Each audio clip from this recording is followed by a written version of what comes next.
Tul dawn l-aħħar snin ma 300,000 persuna gawdew mill-miżuri tal-budgets ta' Gvern Laburista, dan dejjem jekk wieħed jeskludi r-roħs fil-kontijiet ta' dawl l-ilma li laqtu lill-familji u negozji kollha.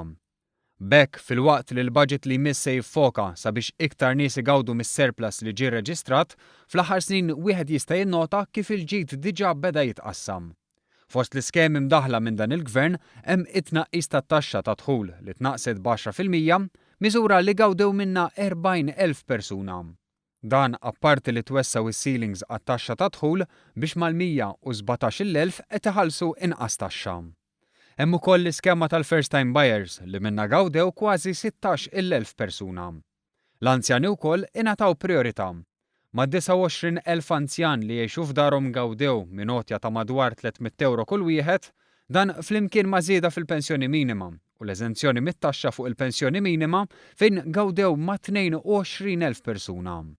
Lilin minn dan biex jibdew jissolvew l-inġustizzji tal-imoddi, fl-aħħar jiem il-fuq minn 6,000 persuna ħadu ċekkijiet li jammontaw għal 11 miljun euro. Dan flimkien ma' tisħiħ fis-sussidju tal-kera, l-in-work benefit u allowance supplementari fost għad ta' miżuri oħra.